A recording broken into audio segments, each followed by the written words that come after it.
गेंदा सेठ अपने घर के आंगन में टहल रहा था। मुझे तो बहुत जोर से भूख लगी है। मेरी पत्नी को पता नहीं क्या हो गया है। मैं जब भी उससे खाना मांग रहा हूँ, तिनक कर दूसरे कमरे की ओर भाग जा रही है। इतना बोलकर गेंदा सेठ जोर से आवाज लगाता हुआ बोला, अरे सुनती हो? अरे कब से कह रहा हूँ कि भूख के मारे मेरा बुरा हाल हो रहा है, जल्दी से खाना लाओ।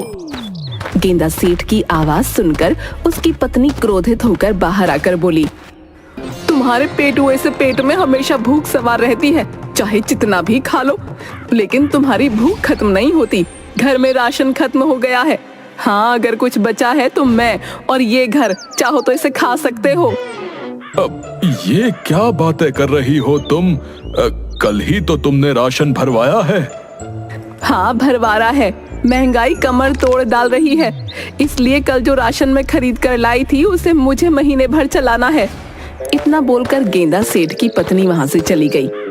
इसने तो रसोई घर में भी ताला लगा रखा है। अब मैं क्या करूं?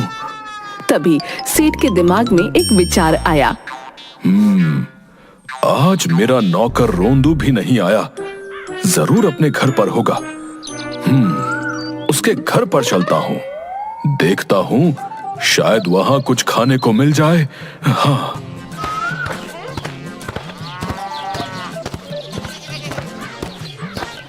गेंदा सेठ रोंदू के घर पर चला गया।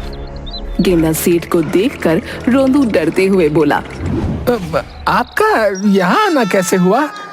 मुझे देखकर खुश होने की बजाय तुमने अपना मुंह क्यों लटका लिया? सेठ जी, आपको देखकर तो बारात में बज रहे गानों में नाच रहे लोग भी अपना मुंह लटका लेते हैं, क्योंकि वो जानते हैं कि अब उन्हें कुछ भी खाने को नहीं मिलेगा। बकवास बंद करो। अगर तुम्हारे घर में कुछ खाने को है तो मुझे दो। मेरे घर में कुछ भी नहीं है सेठ जी। मैं तो स्वयं पगार मांगने आपके पास आ रहा था, ताकि मैं पैसे लेकर कुछ राशन पानी भरवा सकूं। तभी गेंदा सेठ की नजर रोंदू के घर के बाहर बंधी हुई एक भैंस पर पड़ी। रोंदू, तुमने ये भैंस कब खरीदी भाई? सेठ जी, इसे भैंस कहकर इसका अपमान मत कीजिए। ये मेरे पिताजी की आखिरी निशानी है। इसका नाम राम प्यारी है। तो तुम्हारी राम प्यारी एक दिन में कितना दूध दे देती है? सेठ जी, मैंने कभी इस बात पर ध्यान नहीं दिया। जो भी हो, मुझे तुम्हारी ये भैंस बहुत पसंद आई। तुम्हारी इस भैंस को मैं कुछ दिनों के लिए ले जा रहा हूँ। ऐसा मत कीजिए सेठ जी। जब मैं अकेला होता हूँ तो राम प्यारी से ही बात करके अपना मन बहला लेता हूँ। कोई बात नहीं, जब तुम्हें अपना मन बहलाना हो तो मेरे घर आ जाया करना। गेंदा सेठ रोंदू की भैंस को लेकर वहां से चला गया और अपने आप से बोला, मेरी पत्नी अपने आप को बहुत ज्यादा चालाक समझती है ना। अब उसे इस भैंस के लिए चारा तो मंगवाना ही पड़ेगा, लेकिन इसका चारा मैं खा जाऊंगा और इसका दूध भी मैं पी जाऊंगा। वाह वाह वाह वाह वाह, मेरे तो दोनों हाथों में लड्डू है। भैंस को देखकर गेंदा सेठ की पत्नी बोली, अरे ये तो रोंदू की भैंस राम प्यारी है। हाँ, दरअसल मैं काफी समय से एक भैंस खरीदने की सोच रहा हूँ, लेकिन खरीदने से पहले मैंने सोचा कि क्यों ना पहले मैं अपने रोंदू की भैंस की ही सेवा करूं। वो सब तो ठीक है, लेकिन बेचारी राम प्यारी का चारा भी तुम मत खा जाना। जब तुम इसे ले ही आए हो तो मैं इसके लिए चारा खरीदने बाजार जा रही हूँ।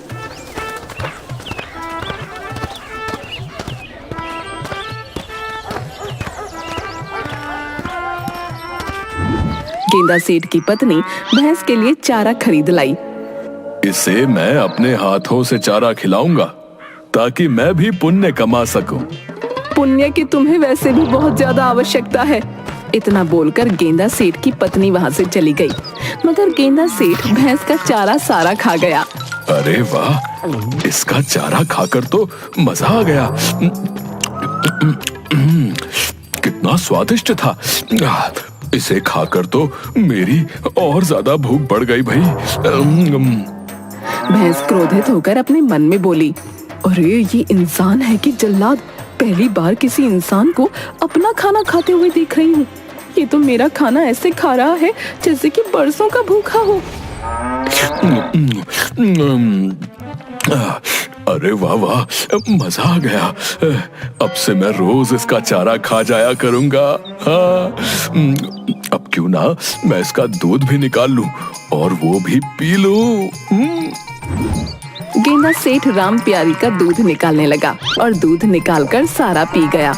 हे भगवान, ये मैं कहाँ फंस गई? ये जिल्लात तो मुझे कुछ दिनों में मार डालेगा। ऐसे ही रोज रोज होने लगा।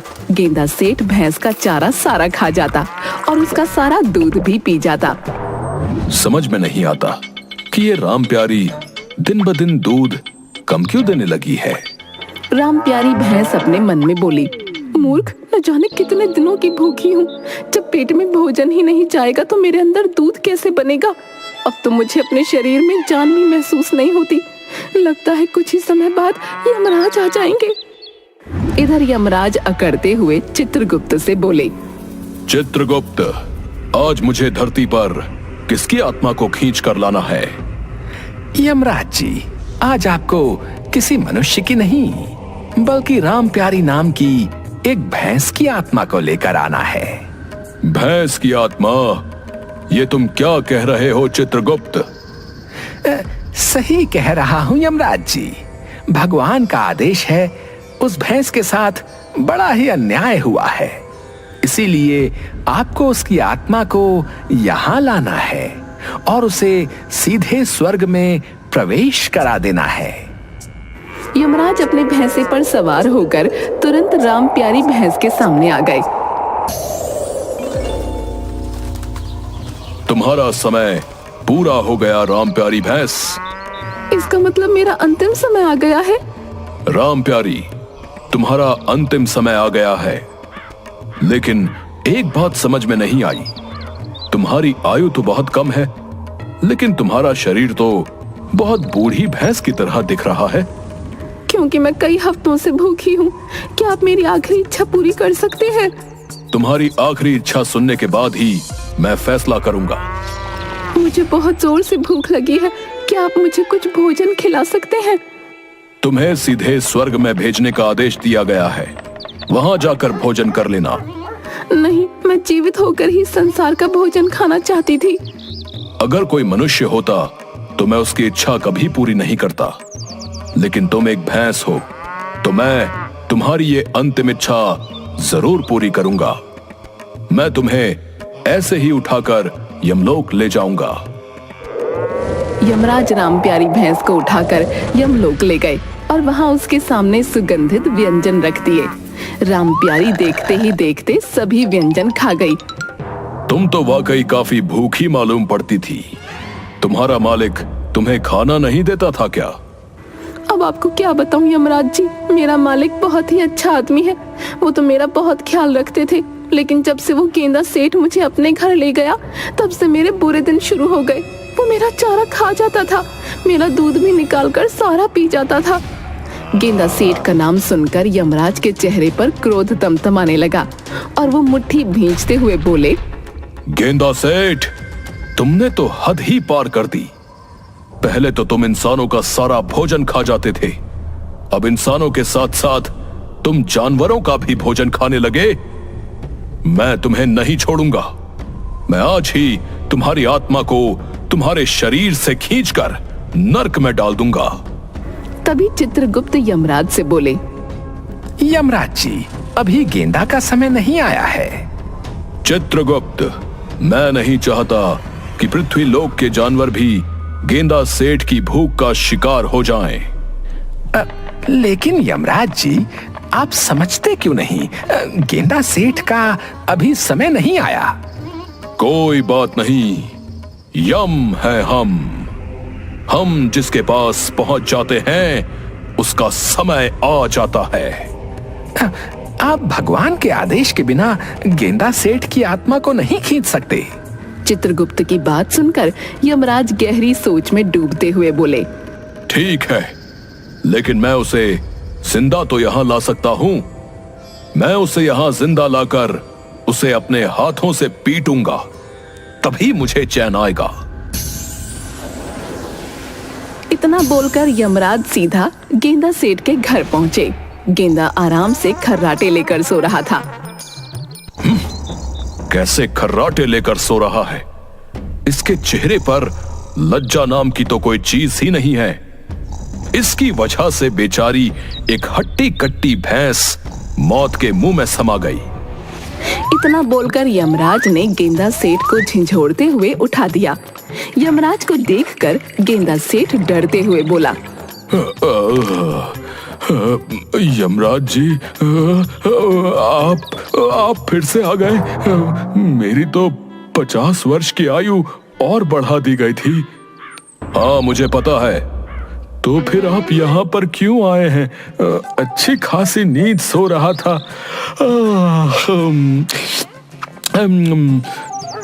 आपने मुझे जगा दिया, तो अब मुझे तेजी से भूख लगने लगी है। तेरी भूख ही खत्म करने आया हूं भुक्कड़। यमलोक में ले जाकर तुझे ऐसी मार लगाऊंगा कि तू जीवन भर भोजन नहीं मांगेगा। इतना बोलकर यमराज गेंदा सेठ को उठाकर सीधे यमलोक ले गए। यमलोक में राम प्यारी को देखकर गेंदा सेठ बुरी तरह से चौंक पड़ा। ये अच्छी बात नहीं है यमराज जी। राम प्यारी के दूध और इसका चारा खाकर ही मैं आजकल अपना पेट भर रहा हूं, क्योंकि मेरी पत्नी मुझे खाना नहीं दे रही और आप इसे भी उठा लाए। भुक्कड़, शर्म आनी चाहिए तुझे। तू बेचारी इस प्यारी भैंस का सारा भोजन खा गया और दूध भी पी गया। क्या तुझे जानवरों का खाना खाते हुए बुरा नहीं लगता? मैं अपने पेट की भूख को शांत करने के लिए कुछ भी खा सकता हूं यमराज जी। अगर मुझे जानवरों के चारे के अलावा जानवर भी खाने पड़े तो मैं वो भी खा जाऊंगा। हाँ। यमराज का चेहरा गुस्से में तमतमा गया और उन्होंने एक थप्पड़ गेंदा सेठ के गाल पर जड़ दिया। यमराज जी, अगर आप मुझे यहाँ पर पीटने के लिए ही लाए हैं तो मुझे बैठने दीजिए। वो क्या है कि भूख के मारे मुझसे खड़ा नहीं हुआ जा रहा। इतना बोलकर गेंदा सेठ यमराज के सिंहासन पर बैठ गया। गेंदा सेठ को सिंहासन पर बैठे देख चित्रगुप्त यमराज की ओर देखकर बोला, ये क्या यमराज जी, ये तो आपके सिंहासन पर बैठ गया। इसका अर्थ जानते हैं आप? चित्रगुप्त, धीरे बोलो। अगर उसे किसी तरह आभास हो गया तो वो अपनी मनमानी करना प्रारंभ कर देगा। लगता है मैंने यमराज जी के सिंहासन पर बैठकर कुछ ऐसा कर दिया है जो मुझे इस मुसीबत से बचा सकता है। हाँ। गेंदा सेठ, सिंहासन से उठो। नहीं यमराज जी, आपको अगर मुझे पीटना है तो मुझे सिंहासन पर ही पीट सकते हो। मैं अपने सिंहासन पर किसी को नहीं पीटता। यहां से उठ जाओ। अगर आपको मुझे उठाना है तो आप स्वयं मुझे उठा दीजिए। यमराज जी अपने सिंहासन पर किसी को स्वयं नहीं उठा सकते। जो व्यक्ति उनके सिंहासन पर बैठ जाता है वो अपनी मर्जी से ही उठ सकता है। क्या ऐसा क्या है यमराज जी के सिंहासन पर? यमराज जी के सिंहासन पर कोई भी अगर बैठ जाता है तो वो यमलोक का मालिक बन जाता है। चित्रगुप्त की बात सुनकर यमराज क्रोधित होकर बोले, तुमसे मना किया था मैंने। आखिर तुमने वही गलती कर दी जो तुम्हें नहीं करनी चाहिए थी।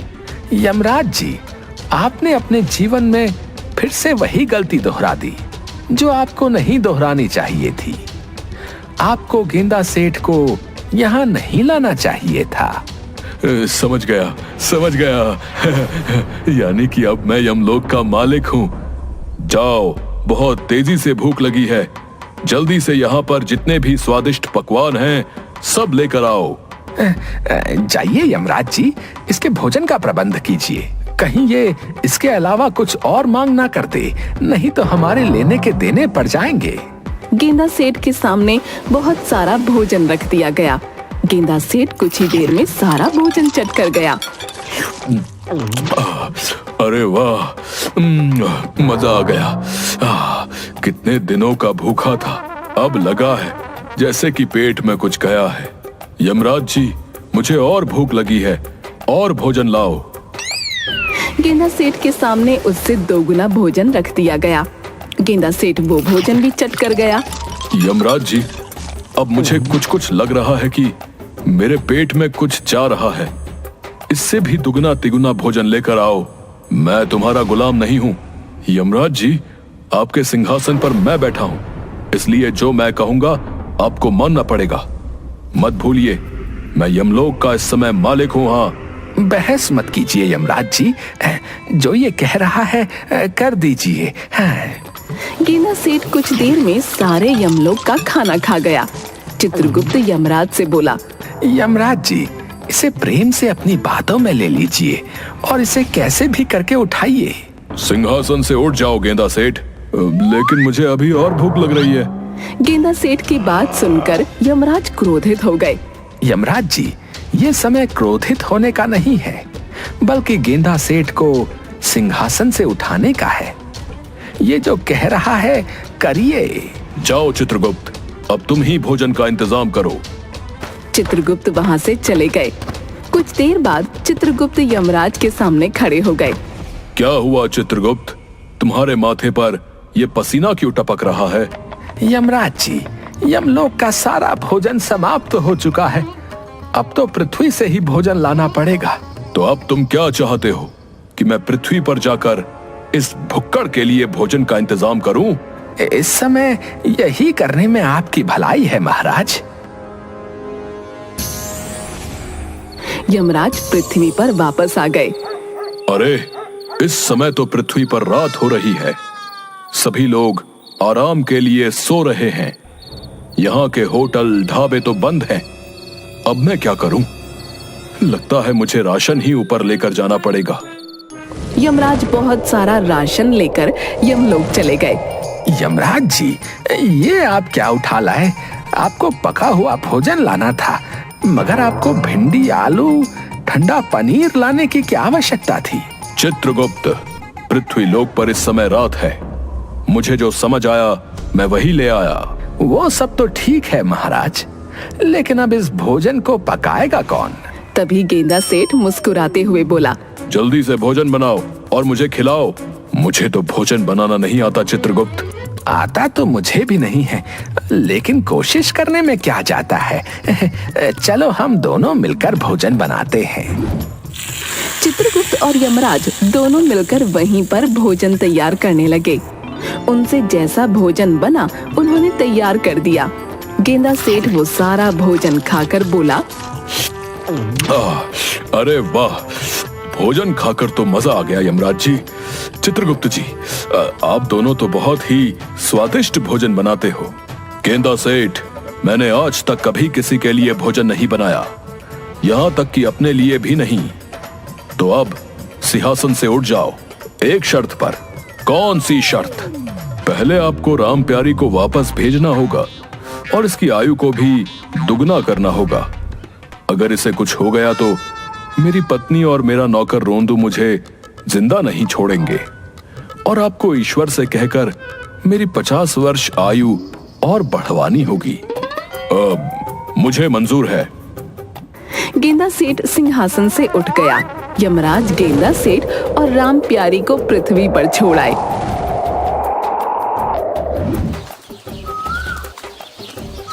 अगले दिन गेंदा सेठ राम प्यारी को लेकर रोंदू के घर पर चला गया।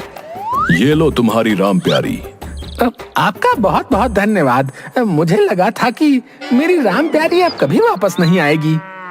अरे, तुम्हारी राम प्यारी तो मेरे लिए बहुत ही ज्यादा लकी निकली।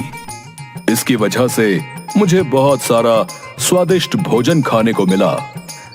वो कैसे? वो मैं तुम्हें नहीं बता सकता।